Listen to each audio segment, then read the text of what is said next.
Hi, today I'd like to talk about chords and more in particular chord inversions and how to achieve those using two MIDI effects that come with Ableton, namely the chord device and a pitch device.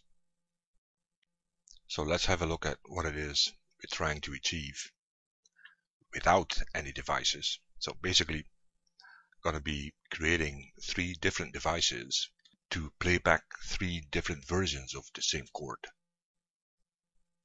And those different versions or chord versions are called the root position, first inversion, and second inversion. So let's have a closer look at this first MIDI clip, which is a C minor chord. Starts with a C followed by a E flat, followed by a G. And the first inversion of that chord consists of the same notes, except that the bottom note is now E flat, followed by G, and then followed by a C, which is an octave higher. And the second inversion is again the same notes, but this time starting at G, followed by C, followed by E flat. And if I play these back, I'm pretty sure you will recognize this motion, especially from classical music.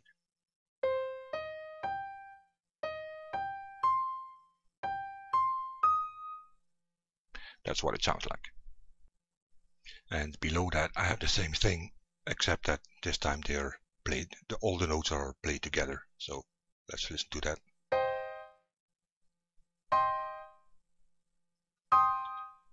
So now the goal is to achieve the same thing, but instead of playing three notes, either as an arpeggio or as a chord, we'll only use one note. Where is it? Over here. We just play one note and we'll add the other notes by using the chord device. And let's start with the easiest part, which is the root position. So I have the piano here, then I have the chord device, and I've defined two notes here, which is the first one is the minor third, which is 3 semitones above the root note. Then this one is the fifth, which is 7 semitones above the root note. And I've also added an arpeggiator effect here, just so that the notes would play one after the other rather than all at the same time. So if we listen to that, stop this.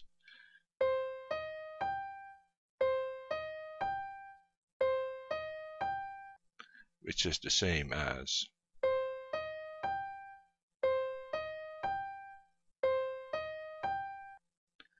except that this time the notes are created, or the extra notes are created by the chord device.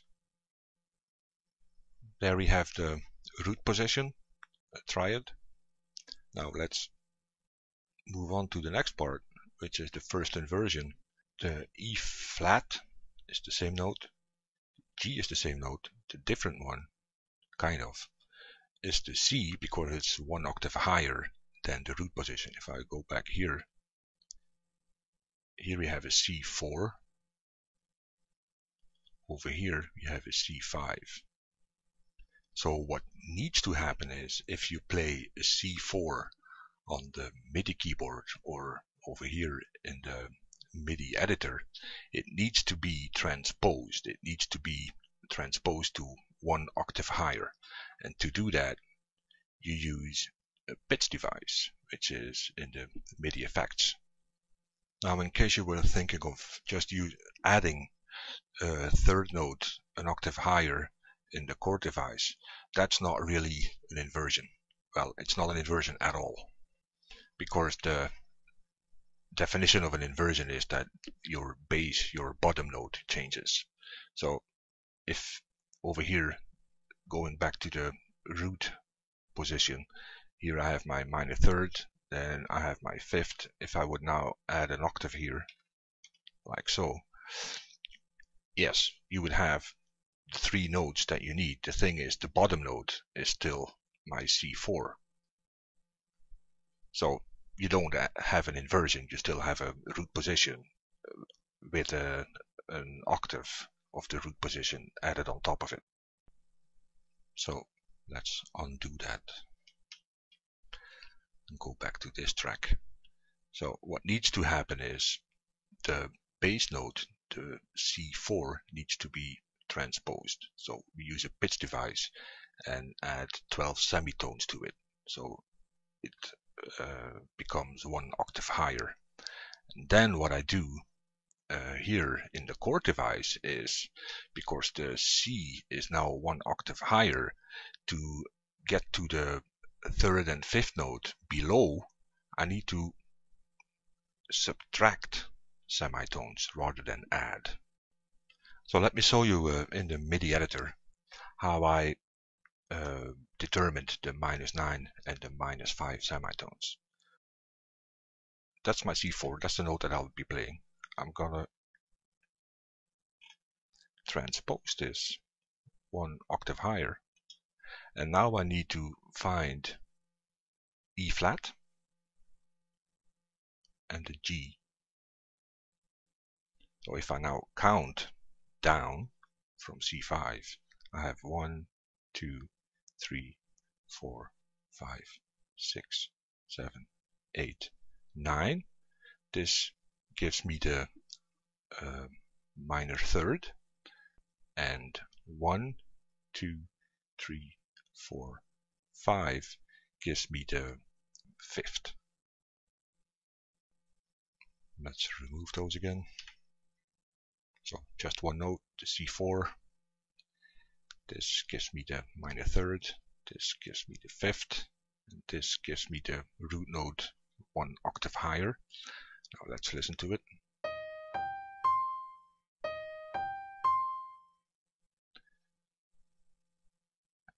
This is what we needed. Perfect. So far we have our root position, we have our first inversion. The second inversion is basically figuring out which settings to use. And just to show you that there's different ways of achieving the same thing, rather than transposing the note that is being played one octave higher, I added 7 semitones to it, basically ending up with the fifth, meaning that a C is transposed into a G, because that is the bottom note that I need for the second inversion. If I have a look over here, you see that G is my bottom note, followed by a C, an octave higher than the root, then followed by an E flat.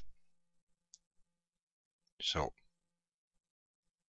that's why I started by adding 7 semitones. If I go back to the MIDI editor here, if I add 7 semitones above the C, I have 1, 2, 3, 4, 5, 6, 7. That gives me the G4, and now I need a C above that and an E flat. Now counting from the G4, I have 1, 2, 3, 4, 5 to get to the C, 6, 7, 8 to get to the E flat, which is what I defined here. So plus 5 semitones to get to the C, plus 8 semitones to get to the E flat. So let's have a quick listen, but first need to remove those notes that I added. Get rid of them. So only one note, C4. This is what it sounds like. Again, just what we were looking for. And let's compare these to the arpeggios that we have without the devices.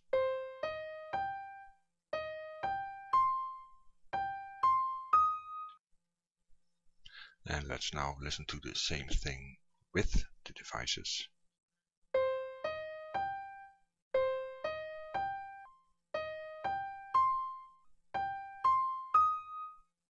There we go. And to round this up, I have added all 3 combinations into one rack. So this is the root, this is the first inversion, this is the second inversion. And I then use the change selector to separate them. So the root is on 0, first inversion is on 1, second inversion is on 2.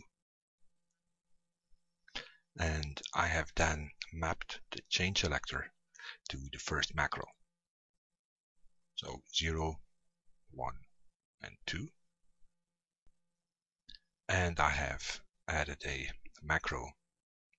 another macro to enable or disable the arpeggiator device over here. So this is mapped to the second macro. Looking at the MIDI clip, I still have one note, C4, and I can now use the macros here to switch between the different inversions.